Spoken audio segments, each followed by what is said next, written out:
Lepo vas pozdravljam v imenu Valvazorjeve knjižnice Krško, knjižnice Brežica in knjižnice Sevnica. V vseh treh knjižnicah vas res že nestrpno čakamo, da bi se lahko našli v živo, saj menimo, da so srečanja v živo bolj pristna. Po drugi strani pa smo zelo veseli, da lahko za vas pripravimo virtualno srečanje, kar nam omogoča današnja tehnologija. Tokratno srečanje je namenjeno začetku bralne sezone, že 11. po vrsti, Posavci beremo skupaj. V vseh teh letih smo prebrali preko 340 knjig, 105 romanov, poezije ali esejev slovenskih avtorjev in kar 202 deli tujih avtorjev, kar 60 različnih narodnosti. Pri izboru se knjižničarji ves čas trudimo, da vam predstavimo stilsko, tematsko in geografsko raznolikost literarnega sveta. Veliko pozornost pa namenimo slovenskim ustvarjalcem, ki jih ob takšnih priložnostih radi povabimo medse. In danes je z nami novinarka, publicistka, scenaristka, pisateljica in prevajalka Brina Svit, ki ste jo vi skozi leta spoznavali že preko mnogih del in jih vzljubili. Na tokratnem seznamu se je znašla njena knjiga Nove definicije ljubezni.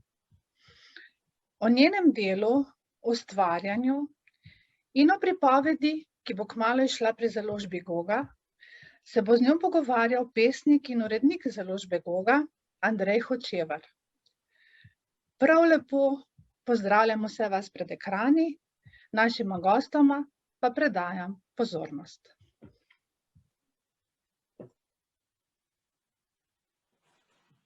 Ja, hvala lepa za te uvodne besede in lepo pozdravljeni vsi skupaj, vsi, ki nas poslušate, gledate, skratka spremljate, vsi, ki vas zanima branje in dobra literatura. Brina, živjo. Kako si, kaj je? V redu. Pri meni je kraška burja, mrzla, sonce. Ok, dramatično torej, ker itak tako kot pripravi na ta najin pogovor. Ja.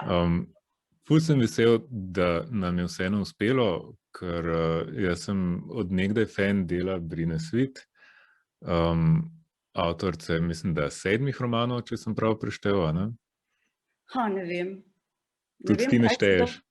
Jaz zdaj že kar ne štejem več. Se to nek vrste privilegij, to pomeni, da si že toliko izkušena. Ne, se bi lahko preštela. Ne vem, kaj to pomeni. Pri Gallimarijus, ko je treba nekaj napisati na hrbtno stran, smo zmeraj zapisali, to je njen recimo 5. roman, ki ga je napisala v francoščini. Tako da se zdaj niti ne spomnim več, kaj je bil, kako smo napisali pri zadnji knjigi. Ampak istočasno so nekateri moji naslovi niso romani, ampak so pripovedi. Oziroma v slovenščini meni pripoved beseda zveni nekam jurčičevsko. Ampak meni so všeč ti teksti, ki so avtobiografski, ki so daleč stran od fikcije in ki pripovedujejo nekaj o realnosti oziroma o moji realnosti. Torej med romani je tudi nekaj takih tekstov.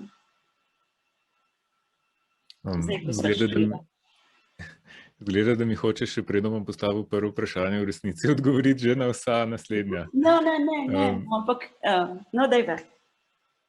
Ker danes knjiga, o kateri se bomo danes predvsem pogovarjali, je tale. Ja. Okay, ta je pa zame zelo posebna knjiga. Mogoče celo ena mojih najljubših.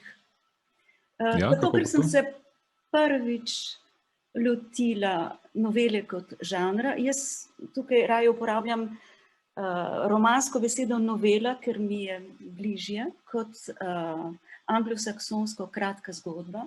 Še posebej, ker so te moje novele dolge. In ker je bil to zame zelo poseben izziv. Izziv zato, ker se mi zdi, da je novela najbolj virtuozen literarni žanr. In ko pravim virtuozen, mislim zahteven, mislim v smislu, da mora biti napisan tekst popoln, ker je kratek, če tudi ima 20-30 strani, in se torej vse vidi, vsaka napaka. V romanu je še zmeraj lahko nekaj scen oziroma strani, ki niso najboljše, ki si rečeš, ti so prehodne, gremo naprej. Pri noveli se tega ne moreš privoščiti. Nič ni prehodnega, vse mora biti na mestu. Zato je bil to, kot sem prej rekla, tak poseben izziv. Pa si se ravno zaradi tega izziva odločila, da boš sploh napisala knjigo kratke proze ali bilo kaj drugega? Glede na to, preko se začela šteti tvoje romane in kaj so te knjige, v bistvu sem hotel reči kratke proze, med njimi pa skoraj da ni, ne? Če povem po pravici, je bilo to tako, da sem pred enimi, ne vem, če to zdaj že kar nekaj 3-4 leti, ne še več, začela prebirati kanadsko pisateljico Alice Munro, ki je bila zame zelo veliko odkritje. In te njene novele, ki so še daljše od mojih, so se mi zdele tako odlične, da sem hotela tudi jaz preizkusiti. Istočasno pa nisem imela nobene natančne ideje za roman in sem si rekla, kaj pa, če bi napisala zbirko novel. Vedoč, da jaz, ki je v bistvu moj, ne bom rekla primarni literarni prostor, ampak vseeno, ker več živim v Franciji kot v Sloveniji, čeprav se zadnje čase to obrača na glavo. Čeprav sem dobro vedela, da recimo v Franciji novela kot žanr na trgu je izrazito marginalna. In ko sem povedala o tem svojem načrtu, začela pripovedati o tem svojem načrtu mojemu uredniku, ni bil čisto nič navdušen. Zdi se mi zabavno. Kaj? Zdi se mi zabavno, da to v eni zgodbi tudi opišeš, da se pojavi en tak hecen metafikcijski ta stavek je direktno za njega. Upam, da se v njem prepoznal. Govorim torej o zgodbi, v kateri neka junakinja sama pravi, da piše novele, ampak komentira, da to v Franciji tako nikogar ne zanima. Ja, točno to. No, ampak povej mi, na kak način si se pa potem lotila pisanja? So te zgodbe nastajale druga za drugo v enem kosu ali so nastajale sproti postopoma? Nastajale so druga za drugo, v zelo lepem ritmu, če lahko tako rečem. In kar je bila tudi ena prednost pri pisanju teh novel, glede na to, da so kratke, je, da sem imela zmeraj nekaj testnih bralcev, ki sem rekla, krasno, in se mi zdelo, fino, grem lepo naprej.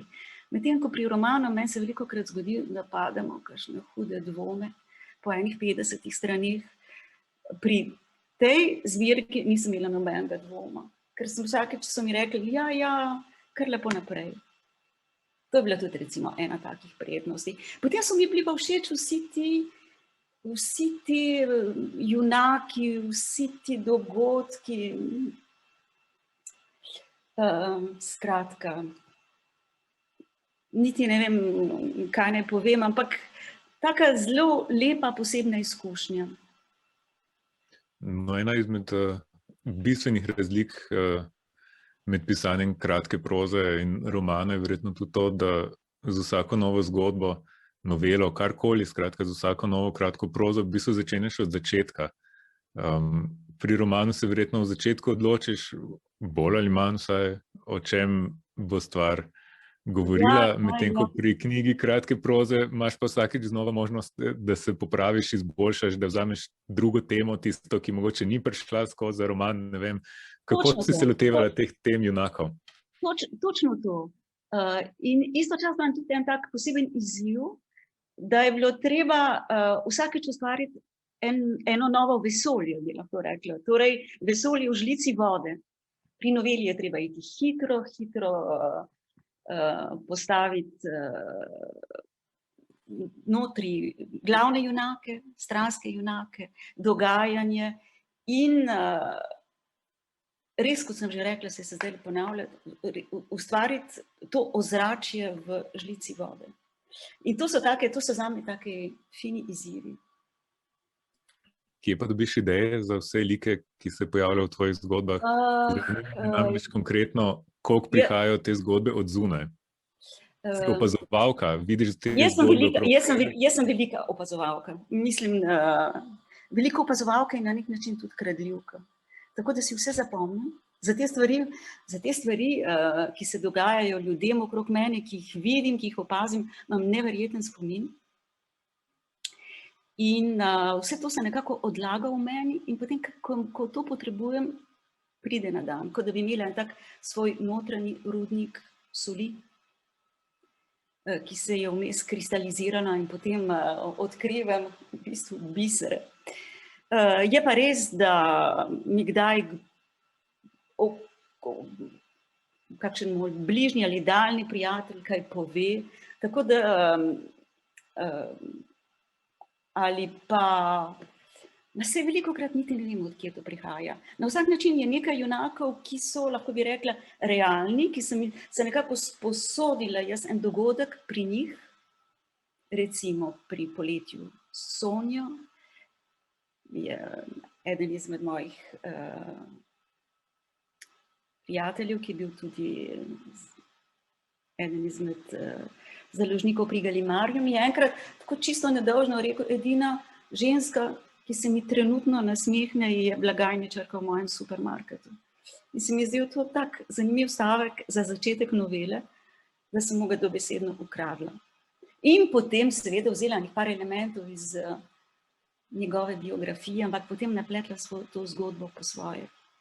Blagajničarka v tej noveli je pa istočasno blagajničarka v mojem supermarketu in je res ime Sonja in je res zelo lepa in zelo prisrčna.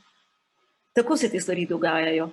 Recimo zgodba z naslovom Kakršnakoli je barva vode je zelo ohlapna zgodba ene moje slovenske prijateljice, ki je v svoji mladosti preživela 1 leto v Indiji, imela en začetek ljubezni z enim Indijcem in potem na starejša leta recimo, stkala nov odnos z njim oziroma ga povabila k sebi v Pariz.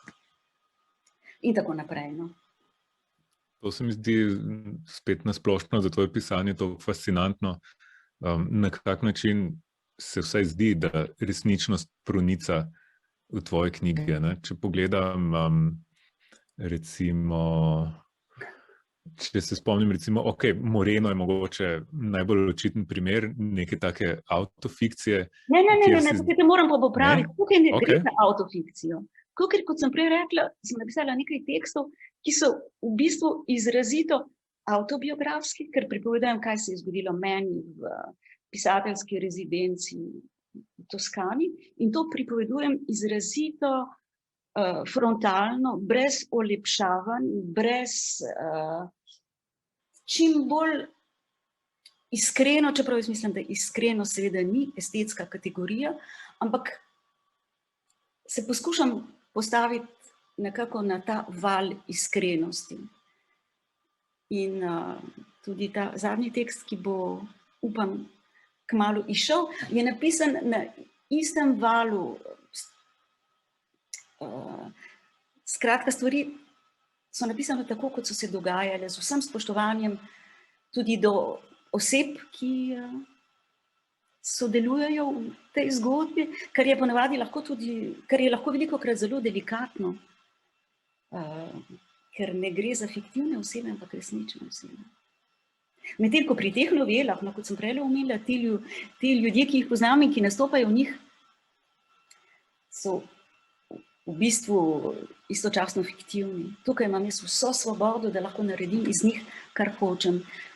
Še posebej, ker sem jim spremenila imena, pa ko pa uporabim pravo ime, pa stopim iz fikcije, ampak sem v realnosti. In to je pa kar naenkrat drugačen izziv.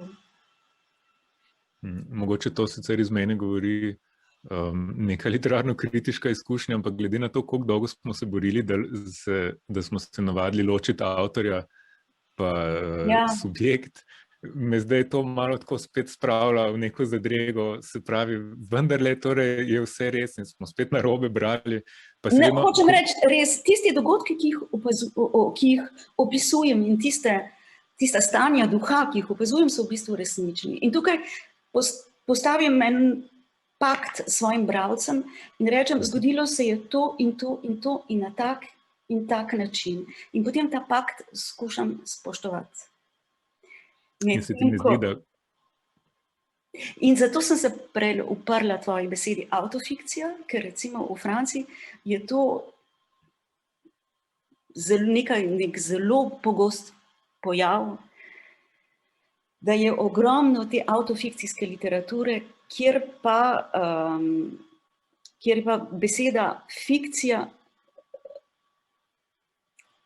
pomembna v tem, da si pravzaprav napletaš zgodbe in uporabljaš, torej ne gre toliko za avtobiografijo, ampak v bistvu gre bolj za fikcijo, katere glavni junak je pa avtorjev ego oziroma on. To sem slabo povedala, ampak nič podobno. Jaz vem, zakaj gre. In jaz nočem biti autofikcijska avtorica. Jaz bi ti z veseljem tukaj ugovarjal, ker se mi zdelo, da pa tudi avtobiografska avtorica ne bi hotela biti. Ne, ampak... Raje to kot autofikcijska. Kako naj to povem? Prej, ko sva čisto na začetku, sem rekla, da sem napisala nekaj kratkih pripovedi in tudi kratkih je, ker so to te teksti, ki so dokaj kratki in nekako tudi skromni, imajo eno tako skromnost v sebi, ki je pa zame dragocena. In skozi to hočem povedati nekaj, kar je bilo v tistem trenutku zame pomembno. Zame kot mojo osebo in istočasno tudi v mojem pisateljevanju, kot da bi hotela narediti en tak premor v mojem pisateljevanju in se malo ustaviti in se malo zamisliti. Pri Morenu je bilo to v trenutku, ko sem se odločila, da bom začela pisati v francoščini, ki je bil zame ene vrste kriza, kar naenkrat nisem vedela več kako naprej. In v tem novem tekstu je bila tudi neke vrste ustavitev, ker sem se znašla v Indiji in tudi v enem posebnem trenutku mojega življenja. In se je potem iz tega dogodka zgodilo nekaj popolnoma drugega. Torej je imel v sebi en narativni naboj. In skratka, to so mogoče taki premori v mojem pisateljevanju, ki pa so zame, kot da bi v bistvu morala še enkrat premisliti ene stvari in jih zapisati. Ker vemo, ko stvari zapišemo, jih v bistvu najbolje premislimo. A ne? Jaz se absolutno strinjam. Jaz to tudi, ko omenim, ko rečem autofikcija, mogoče v redu ni najbolj posrečen izraz, ne vem, to se mi zdi super. Mogoče ravno zaradi tega francoskega ozadja zame najbolj, ja. Mogoče, kar hočem reči kot bralec, je to, da so ravno te knjige tiste, ki me pri tebi najbolj navdušujejo. Ker vidim tu neke preslikave različnih resničnosti, ki me totalno fascinirajo. Tudi ta nek mogoče metafikcijski moment, ki je pri tebi večkrat prisoten, pisanje o pisanju, junak, ki je hkrati avtor in tako naprej. To se mi zdi fascinantno in ti to toliko dobro znaš vplesti v neko zgodbo, ki jo berem, ki mi je ponujena na tako nevsiljiv način, da sploh ne morem prehvaliti. Ne? To se mi zdi pač tisto, kar je pri tebi super, tako da sam, da se razumejo, da to vse govorim kot kompliment. Dobro. Recimo, če pogledam, tudi Coco Diaz je v bistvu takšen roman, ne? Saj ti temu praviš resnični roman. Ta je resnični roman v toliko, da se je ravno tako kot v teh kratkih pripovedih, da se je vse, kar je noter, zares zgodilo. Samo glavna junakinja je v bistvu nisem jaz, moj alter ego.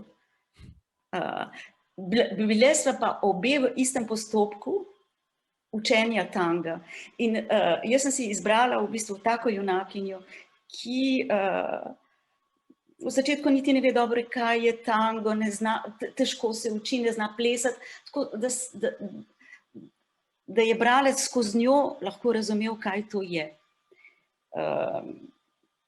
Tako da sem nekako začela nizko z njo, da sva lahko potem šli, da sva se potem lahko dvignili in nekam prišli skupaj. Ja, seveda, mene vse te povezave med fikcijo in resničnostjo zelo zanimajo.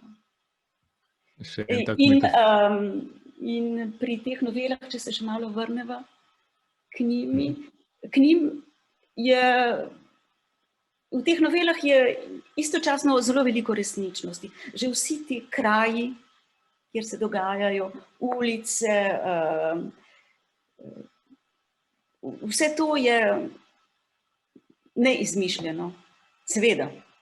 In jaz v bistvu potrebujem ta trden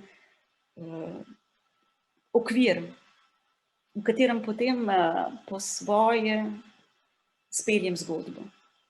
To se pravi, da moram vedeti natančno, kje se dogaja. In moram zelo dobro poznati svoje junake. Recimo, kar naenkrat sem zdaj pomislila na Kundero, za katerega so njegovi junaki neke vrste, on pravi, da so to da je njegov junak eksperimentalni ego. In njega v bistvu ne zanima, nekako zgleda, nekako je oblečen, nekaj je, zanimajo ga njegove misli. Mene tudi zanimajo njegove misli, ampak istočasno moram vedeti, kakšen je. Moram si ga predstavljati in želim si, da si ga tudi moj bralec predstavlja. Tako se mi zdi, da se bo lahko identificiral z njim in da mu bom lahko povedala to zgodbo tako, da bo tukaj tista najbolj popolna resnica noter emocionalna. Kar največ mi je v bistvu do te emocionalne resničnosti. Ko omenjaš različne in pač resnične lokacije, se mi zdi, da je tudi to ena izmed značilnosti tvojega pisanja, mogoče neka kozmopolitskost, poliglotskost, ne vem točno, ko bi temu rekel, junaki so, tako kot mogoče v Parizu, kjer živiš večino časa, so z vseh koncev sveta, nekje se srečajo, nihče ni pač kar tako preprosto, recimo zgolj Slovenec, slučajno ima pač, ne vem, očeta z enega konca sveta, pa enega sorodnika z drugega konca sveta in tako naprej. Mešajo se te identitete v nekem svetovljanskem mestu, ki se ga ti mogoče navajeno, pa zgleda, da tvoji junaki tudi. Tvoje knjige potujejo po svetu, od Argentine do Slovenije, do Francije in tako naprej. Koliko ti je pomembno, da se ta svetovljanskost čuti v tvojem pisanju? To niti ni vprašanje pomembnosti. Zame je to v bistvu edini način, kamor se lahko postavim. Tudi zato, ker pišem v 2 jezikih in ravno zato, ker pišem v 2 jezikih, morajo na nek način moji junaki biti taki, kot so. Tukaj še enkrat bom nekaj rekla o Kunderi. Kundera, ki je prav tako zamenjal jezik, veliko kasneje kot jaz, 20 let kasneje, kar je na nek način zelo bil tvegan skok, je v enem izmed svojih esejev napisal, da ko zamenjaš jezik, moraš istočasno zamenjati junake. To se pravi, da ne delaš tako, kot dela to ruski pisatelj Makin, Andrej Makin, ki piše v francoščini še dlje kot jaz, katerega junaki so še naprej Rusi in njegovi romani se še naprej dogajajo v Sibiriji. Tako da imam jaz zmeraj občutek, da gledam film, kjer so podnapisi, zamenjali podnapise. Niso pravi podnapisi. Tako da se jaz v bistvu tukaj strinjam s Kundero, da je treba nekaj narediti z junaki. Zato so moji junaki kozmopolitski. Zato se jaz lahko z njimi identificiram in tudi jaz sem v bistvu počutim tako kozmopolitska. In ko prebiram, kdaj naletim na akademske študije o mojem pisanju, ker sem pač zanimiva za literarne raziskovalce, ravno zato, ker pišem v 2 jezikih in ki sem torej avtorica, ki prevaja sama sebe, tako kot recimo Beckett, pravijo zdaj temu toku kozmopolitska literatura in jaz se odlično počutim v tem. Tudi to je v bistvu lahko moj edini način bivanja v literaturi. Se ne počutim nacionalno avtorico v tem, že v tem ne, da ne branim nobenih nacionalnih interesov. V bistvu branim,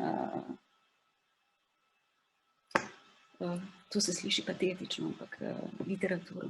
Pripadam bolj literaturi kot pa francoski literaturi ali slovenski literaturi. Ja, sem isto hotel reči. Oprosti? Sem hotel reči čisto, braniš interese literature, seveda. Ja, in branim tudi interese svojih bralcev. Hočem, da se prepoznajo v tem, kar pišem. In zato ta odprtost, ki istočasno se mi zdi zelo ustvarjalna odprtost, da se postaviš v kožo nekoga, ki ima recimo 2 identiteti. In jaz odkar živim na Krasu, zelo, meje sicer zdaj ni več, ampak naredim 3 kilometre in sem v bistvu v Italiji, zelo dobro razumem te ljudi ob meji in se tudi jaz počutim na nek način, kot da bi bila ob meji, tudi kadar živim v Franciji, kar pomeni, da se prepoznaš v identiteti nekoga drugega oziroma v ogledalu nekoga drugega, skozi nekoga drugega. To je en tak način prepoznavanja svoje identitete, skozi identiteto drugega, ki je zame zelo blizu. Oziroma, ki je zame, ne samo, da mi je zelo blizu, oziroma, ki je moj. V nekem smislu se mi zdi, da je to tudi privilegij, pravzaprav, za razliko od številnih, mogoče danes preveč romantiziranih disidentskih pisateljev, ki recimo te izbire niso imeli, imaš ti dejansko na izbiro 2 identiteti in lahko s tem ustvarjaš tudi neko bolj polifono, mogoče, ne vem, literaturo. No, ampak kakorkoli, zdi se mi, da najprej še v tem jeziku. Tvoja pozicija je pač res posebna. Ne? Ti ne pišeš samo v drugem jeziku, ti dejansko pišeš v 2 jezikih. Ti tudi praviš, da, ne vem, prej si rekla, da prevedeš, ampak vseeno me zanima, ko napišeš, kakšna je razlika med knjigo, ki jo napišeš v francoščini, pa ki jo potem še enkrat napišeš v slovenščini. Gre za isto knjigo ali napišeš potem drugače? Z drugimi besedami, ali res prevajaš ali pišeš na novo? A lahko ti preberem, ker sem v bistvu malo pripravljena na ta najin pogovor. V knjigo Slovenski obraz sem napisala uvod, predgovor o zvestobi. In bom prebrala res samo začetek, ker se mi zdi, da ta odgovori na tvoje vprašanje. Slovenski obraz je 6. knjiga, ki sem jo napisala najprej v francoščini, se je nato lotila še v slovenščini, kar pomeni isto knjigo napisati še enkrat, jo preliti iz enega jezika v drugega z vso svobodo, ki jo omogoča avtorstvo, upoštevati različen duh 2 jezikov, povedati po slovensko stvari malo drugače, kot se jih pove po francosko, in istočasno uživati redki privilegij, ki ga v navadnem vsakdanjem življenju nimamo, da se lahko vrnem in nekaj, kar se mi ne zdi najbolj posrečeno ali celo slabo, enostavno popravim. To je eno dejstvo. Drugo dejstvo je, pa da se mi zdi, da jaz nekako že integriram, vključim to, da bom pri recimo pisanju v francoščini, da bom potem to knjigo prevedla v slovenščino. Ker nekako to že nekako pripravim. In pomagam tako francoskemu bralcu s tistimi slovenskimi elementi, kot slovenskemu bralcu s francoskimi elementi. Recimo en primer je tudi to v noveli Napisana zgodba, ko moram, to je ena izmed novel, ki se dogaja v Ljubljani, in eden izmed junakov, ki ga glavna junakinja poimenuje Trubar, moram jaz francoskemu bralcu povedati, kdo je Trubar. In to potem ohranim z malo ironije. Tukaj dodam malo ironije v slovenščini. Skratka, kot ti praviš, res pišem v dveh jezikih, kar je istočasno tudi težko. Ko sem bral tisto zgodbo, sem takoj pomislil, da si Trubarja omenila, prav zmislil na Francoze, kot Slovencu ali pa kot nekemu bralcu, mogoče se mi to zdelo precej duhovito. Ne? Kar me pa zanima je, mogoče spet odveč srce je tudi ima ta močen element z Bledom in tako, ki se mi zdi tudi ima neko funkcijo predstavljanja, ne bom rekel Slovenije, ampak očitno enega dela tvoje identitete francoskim bralcem. Se ti zdi, da je to nekaj, kar jih pravzaprav, kar jim pomaga razumeti tebi kot pisateljico, da vseeno obstaja nekje to slovensko sidrišče, da jim vsake toliko ponudiš nek slovenski element? Ja, mislim, da ja. Tudi sem velikokrat presenečena, ker moje knjige se prodajajo na knjižnih policah med knjigami francoske literature, ne v tuji literaturi, seveda ne, ker je napisano v francoščini, ampak kadar se piše o meni, se zmeraj napiše Slovenka Brina Svit. Tako da se mi zdi, da so moji bralci zelo integrirani to, da sem jaz Slovenka. In mislim, da je Noč v Reykjaviku morda edina knjiga, kjer ni nobenega slovenskega elementa. Po drugi strani? Ja, prosim. Po drugi strani se mi zdi, da ti pa ta tvoja posebna pozicija omogoča tudi neko dodatno distanco, mogoče, da se lahko tudi ti malo pohecaš iz enega ali pa drugega konteksta, ne vem, zdaj spet, in to ravno, mogoče v isti zgodbi nisem prepričan, ampak nekje se mi zdi, da se tako malo kritično komentiraš tudi podeljevanje nekih konkretnih nagrad, tako se mi zdelo super, nekdo lahko to naredi sproščeno, ker je v resnici pisal v drugem jeziku, ne. Ja, to si lahko privoščim, ja, in tudi v bistvu tudi obratno. Tudi s Francozov se lahko malo ponorčujem, oziroma... Ja, seveda. No, ampak to je pa drugače čisto resno, da se tudi ravno tako kot v tisti zgodbi z blagajničarko, da se pač ljudje še do trenutka, ko se hočejo poljubiti, praktično vikajo. To pa ne razumem najbolje, kaj hočeš s tem povedati? Se to res dogaja v Franciji, ali se tudi iz tega malo hecaš v knjigi? Francozi so veliko bolj formalni kot mi. Ja, absolutno. Ja, prav zanimivo, se ne vem, kaj bom naredila. Zdaj sem začela pisati en tekst, ki se dogaja v Trstu. In seveda, v bistvu, kozmopolitsko mesto par excellence. In se ne vem, če ga bom napisala do konca, ker zdaj so taki čudni časi, ker ta tekst sem začela pisati pred epidemijo in kar naenkrat za ene stvari, ne vem več, kaj ne naredim s tistimi elementi, ki so bili iz prejšnjega svobodnega sveta. Ja. Ampak dejstvo je, da se dve osebi ves čas vikata. In v tem vikanju je tudi nekaj humornega in ironičnega, ker potem, dokler je ta razdalja velika, z te razdalje lahko veliko narediš, če je pa takoj že izničena, če je pa bližina takoj takale, tesno, je pa težko iz tega kaj narediti. Tako da mislim, če bom to napisala do konca, vsak dan se vprašam, a gre to naprej ali ne. Mislim, da se boste ta dva človeka do konca vikala, mogoče na zadnji strani ne več. Vidiš, o tem ti govorim, ja. Zdaj, ko si omenila direktno vpliv korone oziroma razliko med prejšnjim svobodnim, odprtim svetom in življenjem, kot ga poznamo danes, se mi zdi, da so nove definicije ljubezni, jasno, kot tudi druge tvoje knjige, saj drugače ne more biti, ampak v nekem smislu izrazito predkoronske. Ljudje, kar hodijo v bare, dobivajo se na pijači, nekaj, kar je danes nezamisljivo. Hodijo na literarne večere v živo, pa poglej, kje so zdaj mi dva. Ja, točno to. Se ti zdi, da bi se morala, pa ne vem, želela kot pisateljica prilagoditi na te nove razmere? Bi rada pisala zdaj drugačne knjige? Ali je to nekaj, kar bomo pač hitro pozabili, pa niti ni treba reflektirati? To je stvar, o kateri se zdaj sprašujem vsak dan znova. Točno to, kar si ti rekel, te novele so predkoronska knjiga. To se pravi, ljudje grejo na kavo, torej v javni prostor, kjer se istočasno dogajajo zasebne zadeve. Kar je,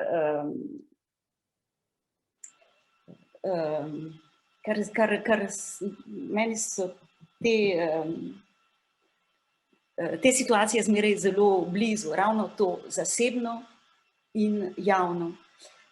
In je res, da velika večina teh novel dobesedno ne bi funkcionirala, če ne bi, recimo, vzameva pisatelja, kot si prej rekel, pisatelja iz zgodbe Prepad,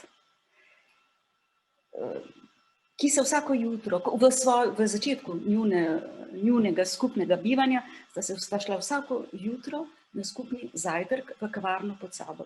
To je recimo nekaj, kar se v Franciji, kar se v Parizu dokaj redno dogaja. To ni nič posebnega, to ne pomeni, da so moji junaki, kot sem nekje prebrala, višji, srednji sloj. To lahko počne vsak. Vsak ima 2-3 evre, da gre zjutraj na kavo. To ne pomeni, to ni nobena sociološka oznaka. Ampak dejstvo pa je, da tega danes ne bi mogla narediti. In dejstvo je tudi to, da se jaz zdaj sprašujem, ali napišem predkoronski roman, ali koronski roman, ali postkoronski roman. In glede na, da je to tekst, ki sem ga začela enkrat tako z veliko lahkoto pisati pred 3 leti, pa sem ga potem kar naenkrat ustavil in sem ga potem po enem čudežu, ker sem ga mislila, da sem ga že izgubila, sem ga na enem ključku spet našla in sem si mislila, joj, kako fino. Ampak potem je bilo pa takoj vprašanje, ampak to je še iz tistega prejšnjega sveta. Kaj naj zdaj naredim? Ali napišem en tekst z veliko nostalgijo po tistem svobodnem času, kjer je še vse mogoče? Ali napišem en tekst, ki je v tem ujetem času, v katerem sem zdaj? Ali naj se poskušam postaviti v postkoronski čas, ne vem. Mislim, da nisem edina pisateljica, ki se zdaj sprašuje, iz katerega gledišča oziroma stališča naj zdaj piše in gleda na to, kar se dogaja. Ampak to ti je tako dobro uspelo ravno s to knjigo, ki so jo pripravljala in izide kmalu pri založbi Goga. Namreč tam gre za to, pa spet pisateljca, le ne morem reči ti, pisateljca enaki. Ne, mislim, tukaj lahko rečeš ti. Ne grem iz jezika, oprosti, ne morem, enostavno ne gre. Junakinja pisateljca gre v Indijo, kjer med drugim se sooča z zavrnitvijo rokopisa, hkrati pa začne pisati novo knjigo, namreč to, ki jo imamo v rokah. Razmišljaj se še eni drugi, ampak dejansko imamo v rokah knjigo, ki tam nastane, v nekem smislu. In to je neke vrste mogoče tipičen koronski tekst, če so definicije predkoronski, tisti koronski, zdaj nekaj prihaja, ne vemo, kaj bo, ta prehod, to hočem reči. Je to izrazito koronski tekst. V enem izmed, ker francoska knjiga je že išla, v enem izmed recenzij sem brala, da gre v bistvu to da gre tukaj za iniciacijski lockdown, kar se mi zdi zelo res. Kjer se zdravilna kura spremeni v ene vrste filozofsko kuro, nekaj takega. In še nekaj je bilo napisano, kar mi je bilo zelo, zelo všeč, da gre za tekst, ki je dragocen raven v svoji skromnosti. Tisto, kar sem prej rekla, da v bistvu je napisan zelo frontalno, zelo enostavno in na nek način zelo iskreno. In da je dragocen ravno zaradi te skromnosti. Čeprav je pa res, da tudi kar si ti prej rekel, ko si govoril o metafikciji, jaz grem težko iz svoje kože in potem istočasno zmeraj razmišljam, kaj lahko naredim iz tega, kar se tam dogaja. In vsa ta zgodba, ki se mi je zgodila v Indiji, v Kerali, v enem majhnem ajurvedskem centru, dobesedno sredi džungle, se mi je od vsega začetka zdelo, kot da sem v zgodbi. Od vsega začetka, to, da me je sredi noči prišel iskat indijski taksist, me peljal skozi ene čudne kraje, sredi noči, me potem pripeljal v ta center in vse, kar se je potem dogajalo, se mi zdelo, da sem bila tam samo opazovalka. Oziroma ne samo opazovalka, ampak tudi opazovalka. In ker težko skočim iz svoje kože, sem si ves čas rekla, tukaj se nekaj dogaja, tukaj to bi se dalo zapisati, ampak jaz samo gledam to zgodbo, samo gledam in ko so prišla do konca te zgodbe, ko me je v bistvu na koncu zgodbe še enkrat pripeljal na letališče, sem si rekla, jaz bom to napisala. Tako. Torej ne moreš iz svoje kože pisateljice, to se mi zdi. Vsi ti ljudje, ki jih tam srečuješ, ki jih pripovedovalka tam srečuje, so najprej, se mi zdi, ljudje, ne vem, kako ne drugače rečem, potem pa kar naenkrat postanejo liki, kar naenkrat so v zgodbi, tako neviden preskok se zgodi. Ne? Jaz sem jih prav, to je bilo tudi tisto ena taka stvar, ki je bila zelo, zame zelo zanimiva, da sem se tam znašla v bistvu v veliki intimnosti z ljudmi, ki jih najbrž v navadnem življenju, jih se niti ne bi ozrla za njimi. In potem smo se v eni situaciji, ko so zaprli vrata tega centra in smo se torej znašli v temu, noben ne znam iznajti lepe slovenske besede za lockdown, v bistvu torej, ko smo bili skupaj zaprti, so kar naenkrat postali junaki te moje zgodbe. In jaz sem jih v tistem trenutku, ko sem se začela odločiti, a bom nekaj napisala o tem ali ne, sem jih vprašala, a ste za to, a mi dovolite, da postanete junaki te moje pripovedi. In očitno so se vsi strinjali, ali kaj? So rekli, da ja. Super. Mogoče bi te, mislim, da so že kar proti koncu, bi te še vprašal nekaj, pa poskušal na koncu povezati vse skupaj spet z novimi definicijami, o katerih so se začela pogovarjati, ki jih tukaj danes v glavnem predstavljamo. Ampak hkrati tudi bi se obrnil na nekaj, kar po mojem povezuje spet tvoj celoten opus, ali tvoj opus skoraj v celoti. In sicer, to se sliši banalno, ampak ljubezen. Mislim, da, ja. Veš kaj,